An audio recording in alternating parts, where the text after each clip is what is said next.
Assalamualaikum warahmatullahi wabarakatuh. Di sini kami akan mempresentasikan hasil kerja kelompok 6 dengan judul materi merancang pengembangan sumber belajar sebagai kurikulum.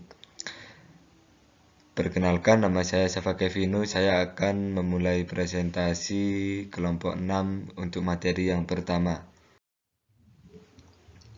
Rancangan pengertian dari rancangan pembelajaran. Rancangan merupakan suatu cara untuk membuat kegiatan supaya berjalan dengan baik, kemudian disertai langkah yang antisipatif untuk menggapai tujuan yang telah ditetapkan dengan rancangan yang harus dimiliki setiap guru, karena menurut ini sebuah kompetensi yang harus diwujudkan oleh guru, dan dengan ini guru berperan sebagai perancang, bertugas untuk membuat program pembelajarannya, di antara lain meliputi pengorganisasian bahan belajar, penyajian dan juga evaluasi yang menjadi tanggung jawab yang sesuai dengan tujuan.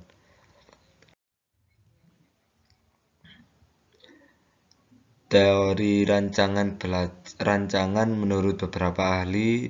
Di sini kami menemukan 3, yaitu yang pertama oleh Steller. Rancangan merupakan hubungan antara apa yang ada sekarang dengan bagaimana seharusnya, yang berkaitan dengan kebutuhan, penentuan, tujuan, dan program. Steller menekankan bahwa teori ini menekankan pada usaha mengisi antara kesenjangan yang dimiliki masa sekarang dan juga masa yang akan datang. Kemudian yang kedua ada Robin. Rancangan merupakan suatu cara untuk mengantisipasi dan menyeimbangkan perubahan, karena setiap tahun pasti memiliki sebuah perubahan, entah itu perubahan teknologi maupun perubahan kurikulum yang akan datang. Kemudian yang ketiga ada Briggs. Menurut Briggs, rancangan pembelajaran merupakan proses analisis kebutuhan dan juga tujuan, serta pengembangan sistem penyampaian untuk memenuhi kebutuhan dan mencapai sebuah tujuan.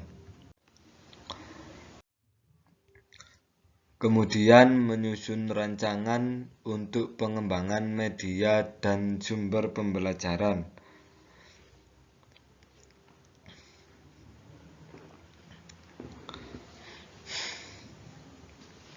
Berkembangnya ilmu pengetahuan dan juga teknologi membawa banyak perubahan, salah satu di bidang pendidikan.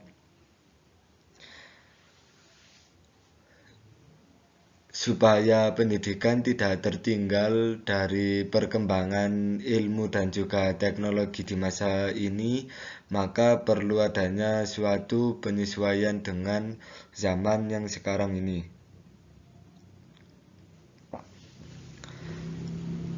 Seperti contoh, yaitu guru harus bisa menggunakan media yang inovatif dan juga kreatif supaya pembelajaran dalam kelas tidak monoton dan juga bisa mengimbangi majunya atau berkembangnya zaman sekarang ini. Selain itu, guru harus memfasilitasi proses interaksi antara peserta didik dan guru, dan juga harus bisa merubah suasana kelas untuk menjadi kelas menjadi yang lebih aktif. Langkah-langkah penyusunan kurikulum ada 7, yaitu yang pertama merumuskan tujuan khusus.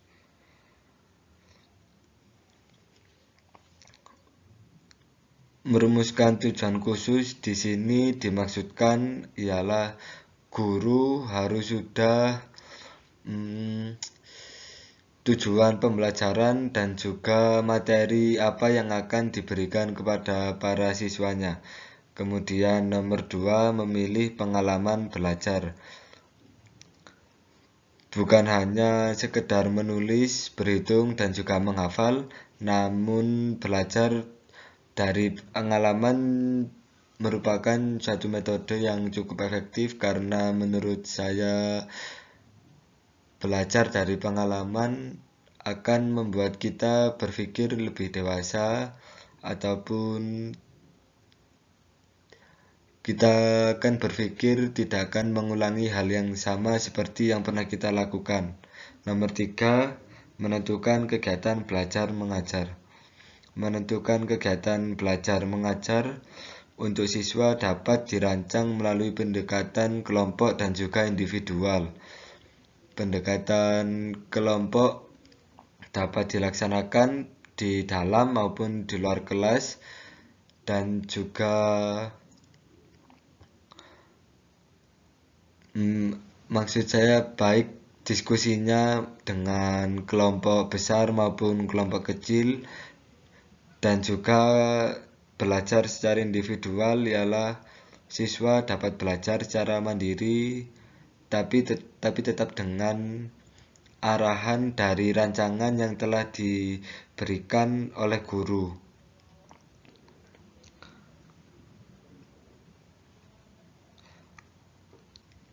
Kemudian yang nomor 4, menentukan orang yang terlibat dalam proses pembelajaran. Kali ini yang terlibat tidak hanya guru dan juga siswa, namun didukung oleh keluarga, lingkungan sekolah, maupun lingkungan masyarakat. Guru berperan sebagai pengelola pembelajaran, maka guru harus memiliki kemampuan berkomunikasi secara baik dengan murid maupun keluarga untuk harapannya supaya murid tersebut bisa menyampaikan pendapatnya dengan baik. Dan nomor 5, memilih bahan dan alat. Bahan dan alat yang dipertimbangkan ialah 1,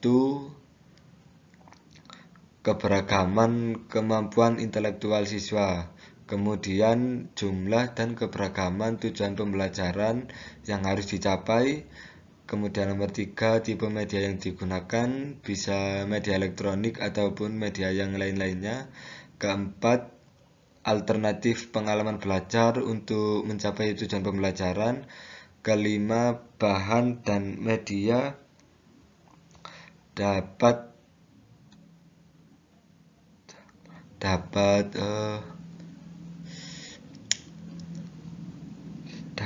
memilih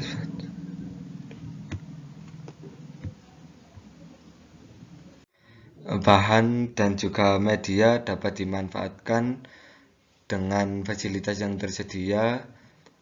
Kemudian langkah nomor 6 yaitu ketersediaan fasilitas fisik.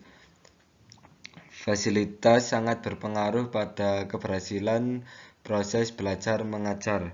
Contoh dari fasilitas fisik yaitu mungkin ruang kelas, kemudian pusat dan media pembelajaran, dan juga laboratorium. Yang nomor 7 atau terakhir yaitu evaluasi dan pengembangan.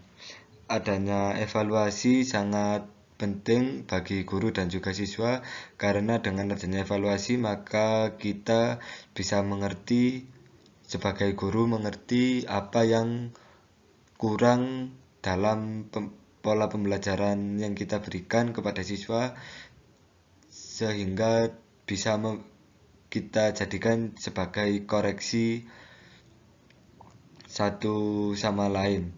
Materi selanjutnya akan dijelaskan oleh teman saya.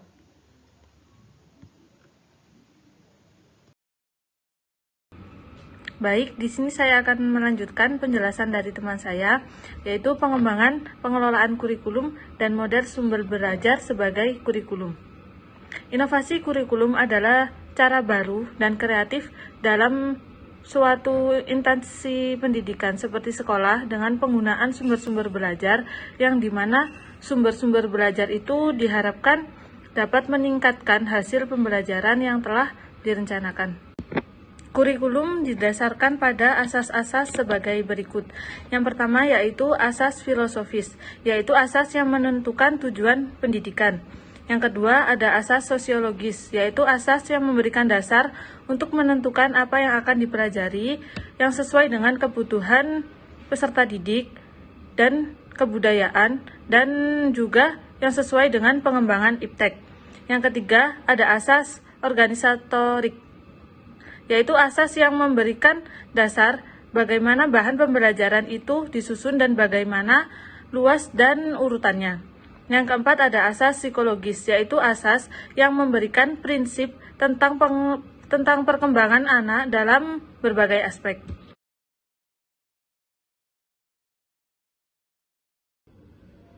Berdasarkan teori yang telah dikemukakan oleh para ahli tentang model pengembangan sumber belajar sesuai dengan kurikulum yang digunakan ketika menyusun program pendidikan atau pembelajaran itu meliputi yang pertama administratif, yaitu pengembangan kurikulum itu muncul atas inisiatif pendidikan. Pemerintah pusat menyusun dan mempersiapkan kurikulum, lalu daerah itu menerima apa yang telah diprogramkan dari pusat dan menjalankan kurikulum itu. Tapi dalam administratif ada kelebihan dan kekurangannya. Kelebihannya yaitu memiliki standar yang sama antar daerah dan kekurangannya itu menjadikan guru tidak lagi berpikir untuk menyusun kurikulum. Yang kedua yakni model Tiller, adalah model yang mengedepankan rancangan kurikulum itu sesuai dengan tujuan dan misi pendidikan. Menurut Tiller, ada 4 komponen yang digunakan untuk mengembangkan kurikulum. Yang pertama yaitu berhubungan dengan rumusan tujuan pendidikan yang akan dicapai karena tujuan itu adalah langkah pertama yang harus dikerjakan. Komponen yang kedua yaitu pengalaman belajar, di mana siswa itu dapat berinteraksi dengan lingkungan. Menurut Tiller, pengalaman belajar itu adalah aktivitas siswa dalam proses pembelajaran. Komponen yang ketiga yaitu pengorganisasian pengalaman belajar. Ada 2 jenis pengorganisasian yaitu vertikal dan horizontal. Komponen yang keempat yaitu berhubungan dengan evaluasi, di mana pendidik menilai perkembangan peserta didik itu dengan tes yang berbeda-beda.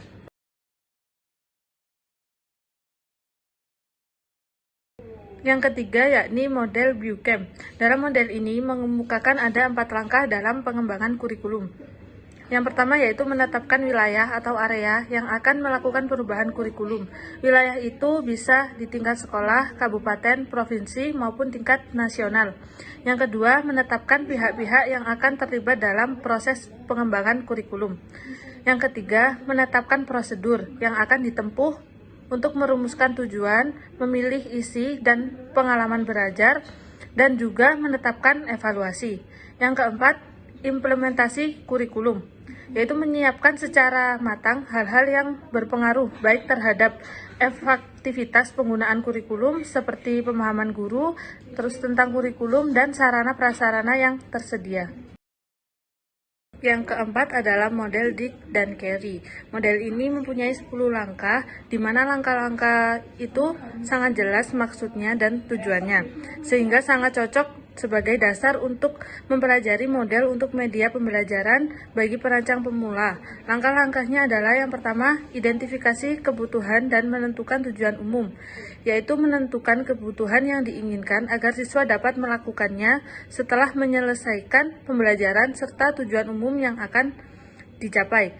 Yang kedua yaitu melakukan analisis instruksional, yaitu menentukan kemampuan apa saja yang terlibat dalam proses pembelajaran dan menganalisis topik atau materi yang akan dipelajari. Yang ketiga adalah mengidentifikasi tingkah laku awal dan karakteristik siswa.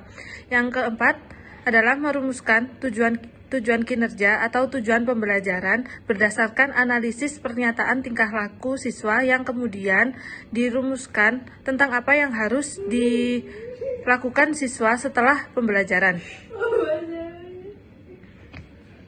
Langkah yang kelima adalah pengembangan tes acuan patokan yang didasarkan pada tujuan yang telah dirumuskan. Yang keenam adalah pengembangan strategi pembelajaran. Langkah yang ketujuh adalah memilih materi pembelajaran. Tahap ini untuk memilih dan mengembangkan materi pembelajaran, termasuk petunjuk pembelajaran untuk siswa, materi, tes, dan panduan guru. Langkah yang ke-8 adalah merancang dan melaksanakan evaluasi formatif yang dilakukan untuk mengumpulkan data, mengidentifikasi data, mengolah data, dan menganalisis data tentang program yang akan dilakukan atau dikembangkan. Hasilnya, untuk mendeskripsikan apakah program yang dikembangkan itu sudah baik atau belum.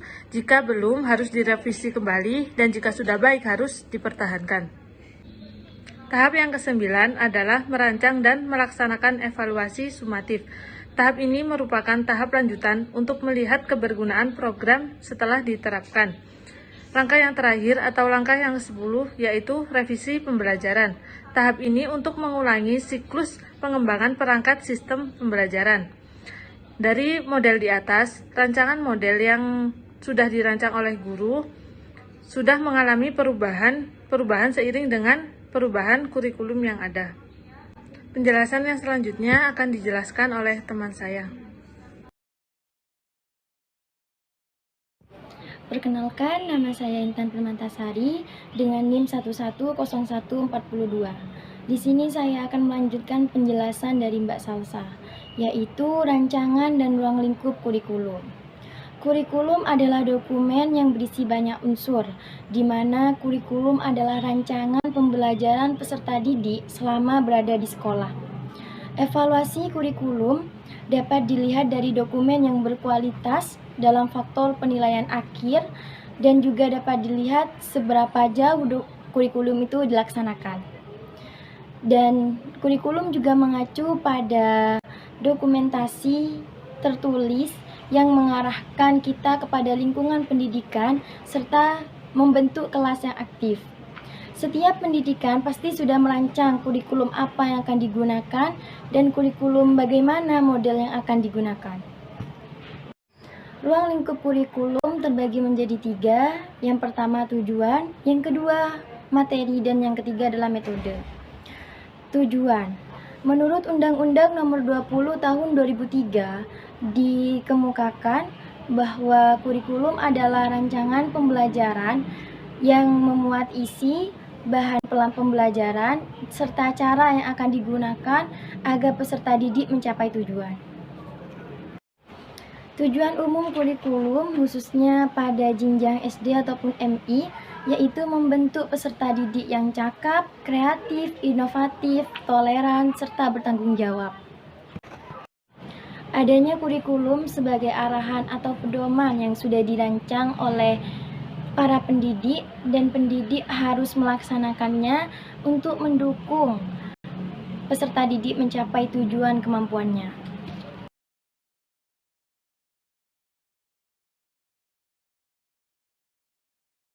Yang kedua adalah materi, di mana materi atau isi pembelajaran adalah inti dari kurikulum.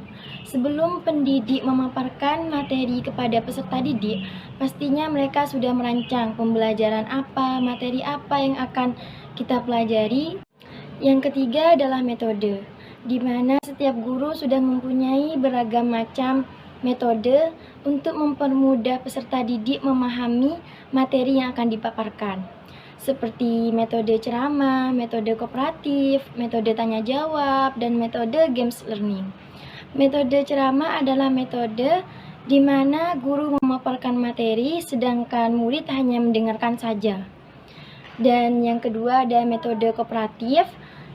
Metode kooperatif adalah metode di mana guru membentuk kelompok dalam kelas, seperti juga halnya diskusi. Dengan cara itu, siswa dapat bertukar pendapat dan saling bertoleransi menerima pendapat yang lain, serta menjalin kekeluargaan yang lebih erat lagi. Selanjutnya, metode tanya jawab, di mana metode tanya jawab bertujuan untuk mengetahui seberapa pahamkah peserta didik pada materi yang telah dipaparkan oleh pendidik. Dalam metode ini juga para peserta didik bisa mengeluarkan pendapat mereka tentang materi yang telah dipaparkan oleh guru. Yang terakhir adalah metode games learning, yaitu metode belajar sambil bermain. Metode ini bisa dilakukan dengan cara diskusi ataupun praktek dengan lingkungan sekitar, di mana kita bisa mengamati dan menganalisis para makhluk hidup dan kita juga bisa menambah pengalaman.